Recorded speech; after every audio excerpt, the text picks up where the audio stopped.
गीता ज्ञान को अपनी लाइफ में, अपने नेचर में और अपने कैरेक्टर में अप्लाई करना इतना आसान नहीं है। यह आसान इसलिए नहीं है क्योंकि ये हमारी कंडीशनिंग से अलग है। हम सारी जिंदगी आत्मा और शरीर का फर्क नहीं कर पाते, खुद को शरीर समझते हैं और उसी के दुख सुख में फंसे रह जाते हैं। गीता हमें इससे उबरना सिखाती है।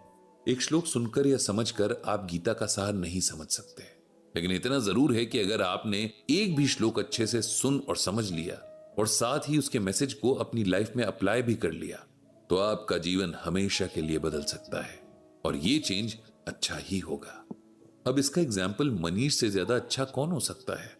मनीष कौन है, उसे गीता ज्ञान कहां से मिला और उसकी लाइफ में इससे क्या चेंज आया, उसके लिए आपको उसकी कहानी ब्रजभूषण जी और पंडित जी से सुननी होगी।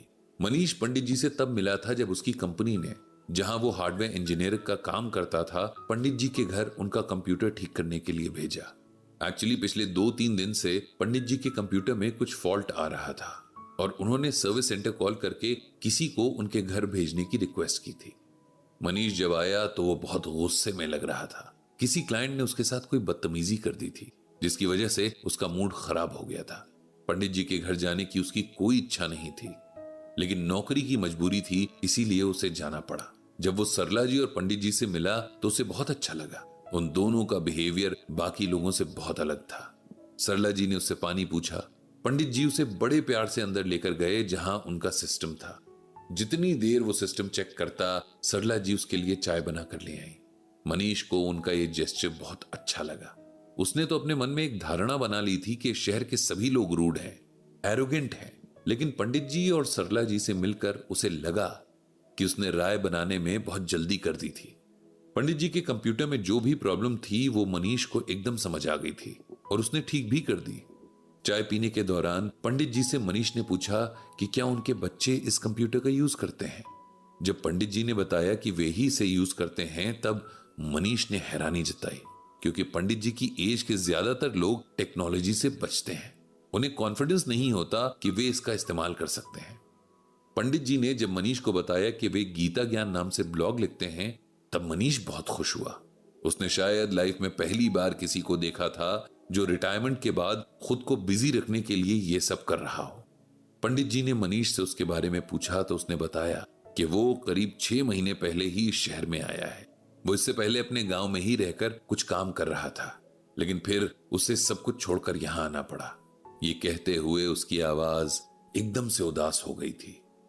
ऐसा क्या हो गया था बेटा जो घर छोड़कर आना पड़ा? ये सवाल सरला जी ने मनीष से किया। पिछले 6 महीनों में शायद ये पहली आवाज थी जिसमें मनीष के लिए फिक्र थी।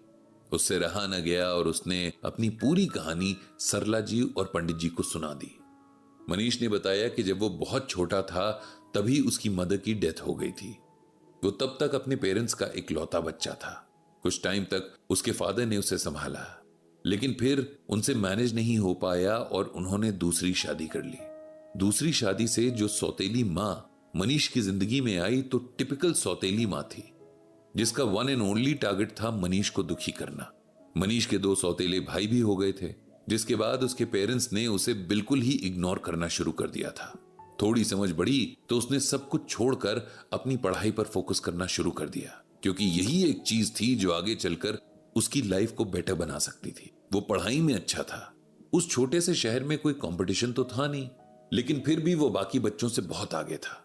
उसके टीचर्स ने उसके फादर से कई बार कहा कि उसे पढ़ने के लिए बाहर भेज दें ताकि उसे और अच्छा माहौल और अपॉर्चुनिटीज मिले, लेकिन उसके फादर ने हमेशा अपनी फाइनेंशियल कंडीशन खराब होने का रोना रोया, जबकि मनीष देखता था कि उसके दोनों भाइयों की हर जायज नाजायज मांग एक बार में ही पूरी हो जाती थी।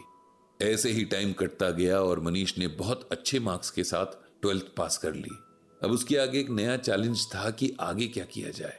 स्कूल में कंप्यूटर पढ़ाने वाले शर्मा सर ने उसका कंप्यूटर्स में इंटरेस्ट देख लिया था, इसीलिए उन्होंने उसे सलाह दी कि वो इसी फील्ड में कुछ करे। उन्होंने मनीष के फादर से भी इस बारे में बात की। उसके फादर ने साफ कह दिया कि इंजीनियरिंग करवाने के लिए उनके पास पैसे नहीं है। हाँ, अगर वो कोई छोटा मोटा कोर्स करना चाहे तो कर सकता है। मनीष को तो किसी तरह घर से बाहर निकलना था। उस माहौल में उसका दम घुटता था, इसीलिए उसने चुपचाप हाँ कर दी। कंप्यूटर हार्डवेयर का 2 साल का कोर्स था। इस दौरान उसे पैसे की बहुत प्रॉब्लम रही। घर से गिनकर पैसे आते थे जिनमें गुजारा मुश्किल हो जाता था, इसीलिए उसे ट्यूशन भी पढ़ाने पड़े। कोर्स खत्म होने को ही था कि एक रोड एक्सीडेंट में उसके फादर की डेथ हो गई। अब उसे एक बार फिर वापस लौटना पड़ा। मनीष ने बताया कि उसके फादर के जाने के बाद उसकी सौतेली मां और भाइयों ने उसे प्रेशराइज करना शुरू कर दिया था। वे लोग चाहते थे कि उसके फादर की जो भी थोड़ी बहुत प्रॉपर्टी और सेविंग्स थीं, उन्हें वो उनके नाम कर दे। मनीष जानता था कि ऐसा करने के बाद वे लोग उसे घर में भी रहने नहीं देंगे और उसके पास कोई ठिकाना नहीं बचेगा। लेकिन रोज रोज की लड़ाइयों से भी वो तंग आ गया था। उसने उनकी बातें मानने में ही भलाई समझी और जहां उन्होंने बोला वहां उसने सिग्नेचर कर दिए। फिर वो अपना सामान लेकर उस शहर से ही निकल गया। किसी तरह कभी भूखे तो कभी आधा पेट खाकर दिन गुजारे और छोटी छोटी नौकरियां की। फिर एक दिन जिस इंस्टीट्यूट से उसने कोर्स किया था वहां से कॉल आया और उन्होंने उस कंपनी में वैकेंसी होने की इंफॉर्मेशन दी। उसने इंटरव्यू क्लियर कर लिया और तब से उसके हालात काफी बेहतर हैं। इस तरह की कहानी सुनाकर मनीष जाने लगा तो सरला जी ने उससे कहा कि वो जब चाहे उनके पास आ सकता है। मनीष इस बात से बहुत खुश था।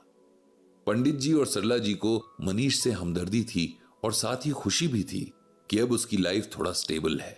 अपनी ही फैमिली के लोगों में इतना लालच और एक मेंबर के प्रति इतनी नफरत देखकर जब सरला जी ने पंडित जी से इसका कारण पूछा तो उन्होंने सरला जी को श्रीमद् भागवत गीता का ये श्लोक सुनाया। बहिरंतश्च भूतानाम चरम चरमेव च सूक्ष्मत्वा तद विज्ञेयम दूरस्थम चांतिके चतत। यहां भगवान श्री कृष्ण अर्जुन से कहते हैं कि हे अर्जुन, वो परमात्मा चर अचर सभी प्राणियों के अंदर और बाहर भी स्थित है। उसे अति सूक्ष्म होने के कारण इंद्रियों के द्वारा पहचाना नहीं जा सकता है। वो अत्यंत दूर स्थित होने पर भी सभी प्राणियों के अत्यंत पास भी है। इसे सिंपल वर्ड्स में इस तरह समझना चाहिए कि परमात्मा इस सृष्टि में यानी इस यूनिवर्स में हर जगह हर चीज में है, चाहे उसमें जान हो या वो बेजान हो। हमारे सेंसेस उसे देख, सुन, छू या सूंघ नहीं पाते हैं क्योंकि परमात्मा इन सब से परे है। लेकिन वो है और हमारी पहुंच से बहुत दूर होने के बावजूद हमारे बहुत पास है।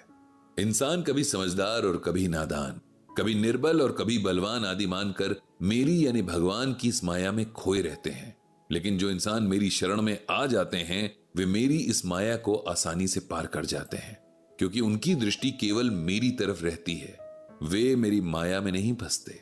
सिंपल वर्ड्स में इसका यह मतलब है कि हमारे दिलों में जितनी भी फीलिंग्स हैं, प्यार, नफरत, लालच, ये सब भगवान की माया है। इंसान इनके जाल में ऐसा फंस जाता है कि सही गलत की पहचान भूल जाता है और जो पहचान जाता है वो इस सब से मुक्त हो जाता है।